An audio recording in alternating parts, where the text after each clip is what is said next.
16 মে 1971 স্ত্রী খালেদা জিয়া ও 2 শিশু সন্তান তারেক রহমান ও আরাফাত রহমানকে চট্টগ্রামে রেখে স্বাধীনতা যুদ্ধে ঝাঁপিয়ে পড়েছেন মেজর জিয়াউর রহমান। স্ত্রী সন্তানের কোনো খোঁজ তার কাছে নেই। পরিবারের সদস্যরাও জানেন না জিয়ার অবস্থান। খালেদা জিয়া ঠিক করলেন 2 সন্তানকে নিয়ে ঢাকায় বড় বোনের বাসায় চলে যাবেন। সিদ্ধান্ত মতো নদীপথে চট্টগ্রাম থেকে এই দিন নারায়ণগঞ্জে আসেন, সেখান থেকে বোনের বাসায়। সেদিনকার স্মৃতি বর্ণনা করে তারেক রহমান বলেন, ছোট নানার এক গৃহপরিচারক আমাদের নিয়ে রওনা হয় চট্টগ্রামের লঞ্চ ঘাটের দিকে। আমরা তখন কিছুই বুঝতে পারছিলাম না। আম্মু আগেই আমাদের বুঝিয়েছিলেন আমরা যেন কোনো কান্নাকাটি না করি। আমাদের জন্য কিছু খাবার দাবারও সঙ্গে আনা হয়। আম্মু একটি কালো বোরকা পরেন। এরপর আমরা একটি লঞ্চে উঠি। সকালে রওনা দিয়ে লঞ্চটি সন্ধ্যায় নারায়ণগঞ্জ ঘাটে ভিড়ে। 16 মে 1976 ফারাক্কা বাঁধ এবং আন্তর্জাতিক নদী গঙ্গার পানি বন্টনে উদ্ভূত সমস্যা ইসলামী সম্মেলনে নিয়ে গেলেন বাংলাদেশ প্রতিনিধি দলের নেতা, সেনাপ্রধান ও উপপ্রধান সামরিক আইন প্রশাসক major general Ziaur Rahman. Council এ সমস্যায় গভীর উদ্বেগ প্রকাশ করে। সম্মেলনের শেষ দিনে প্রকাশিত এক যুক্ত ইশতেহারে বলা হয়, ভারত কর্তৃক একতরফা ভাবে গঙ্গার পানি প্রত্যাহারের ফলে উদ্ভূত সমস্যাটি নদীমাতৃক বাংলাদেশের অর্থনৈতিক দুর্দশা বৃদ্ধি ও জাতীয় পুনর্গঠন প্রক্রিয়ায় বিঘ্ন সৃষ্টি করেছে।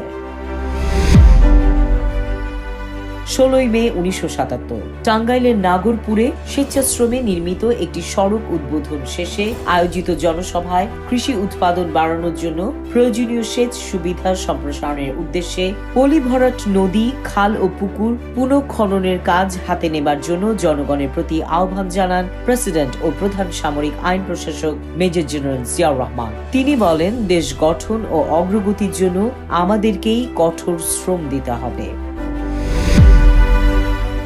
16 মে 1978 পাবনায় পুলিশ প্যারেড গ্রাউন্ডে লাখো মানুষের সমাবেশে প্রেসিডেন্ট জিয়াউর রহমান বলেন, দেশের রাজনীতির ধারা আজ পাল্টে দেওয়ার দিন এসেছে।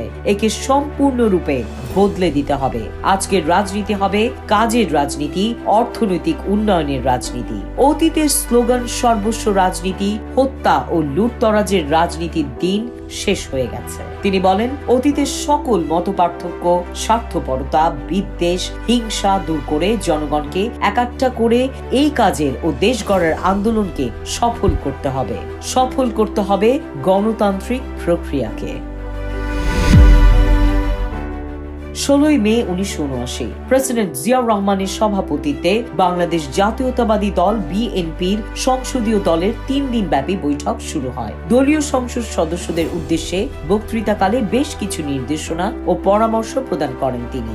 এ সময় সংসদের চলমান অধিবেশনের বিভিন্ন দিক উঠে আসে। 16 মে 1980 জামালপুরের দেওয়ানগঞ্জে এক বিশাল জনসভায় ভাষণ দানকালে দেশের প্রতিটি গ্রামে দেশপ্রেমিক, সৎ, নিষ্ঠাবান ও যোগ্য ব্যক্তিদের নিয়ে স্বনির্ভর গ্রাম সরকার গঠনের আহ্বান জানান প্রেসিডেন্ট জিয়াউর রহমান। তিনি বলেন, দেশের সার্বিক উন্নয়ন নিশ্চিত করতে প্রত্যেক গ্রামকে স্বনির্ভর করাই গ্রাম সরকার গঠনের উদ্দেশ্য। প্রেসিডেন্ট বলেন, গ্রাম সরকার স্বেচ্ছাশ্রমের ভিত্তিতে উন্নয়ন প্রকল্প গ্রহণে জনগণকে সংগঠিত ও উদ্বুদ্ধ করবে। দেশের জনসংখ্যার অর্ধেক নারী সমাজকে জাতি গঠন কর্মযজ্ঞে অংশ নেওয়ার আহ্বান জানান তিনি। পুরনো ব্রহ্মপুত্র নদ পুনর্খনন কাজ সমাপ্তির জন্য স্থানীয় জনগণকে অভিনন্দন জানিয়ে জিয়া বলেন, জনগণ প্রমাণ করেছে যে তারা সাফল্যের সঙ্গে নিজ হাতে কাজ শেষ করতে পারে। 16 মে 1981 কক্সবাজারে স্বনির্ভর গ্রাম সরকার প্রধানদের এক সম্মেলনে ভাষণ দানকালে প্রেসিডেন্ট জিয়াউর রহমান বলেন, আমাদের এই স্বনির্ভর গ্রাম সরকার গ্রাম সংস্কার, শোষণমুক্ত সমাজ প্রতিষ্ঠা ও সম্পদের সমবন্টন নিশ্চিত করার জন্য নিবেদিত। তিনি বলেন, গ্রাম সরকারকে এমন এক সমাজ প্রতিষ্ঠার জন্য কাজ করতে হবে যেখানে মৌলিক মানবিক প্রয়োজন, খাদ্য, বস্ত্র, বাসস্থান, স্বাস্থ্য ও শিক্ষার দাবি পূরণ করা যাবে। গ্রাম সরকার প্রধান মুক্তিযোদ্ধাদের তাদের বিশাল দায়িত্বের কথা স্মরণ করিয়ে দিয়ে জিয়া বলেন, এসব লক্ষ্য অর্জনে আপনাদের জনগণকে সঠিক নেতৃত্ব দিতে হবে এবং বাংলাদেশী জাতীয়তাবাদের ভিত্তিতে জনগণকে উদ্বুদ্ধ করতে হবে। তিনি বলেন, বাংলাদেশের ইতিহাসে এই প্রথম জনগণের হাতে ক্ষমতা প্রত্যার্পণ করা হচ্ছে। জনগণই রাষ্ট্রের প্রকৃত শক্তি। এই শক্তিকে সক্রিয়ভাবে সংগঠিত করার মাধ্যমে উৎপাদন প্রক্রিয়ায় শামিল করতে হবে।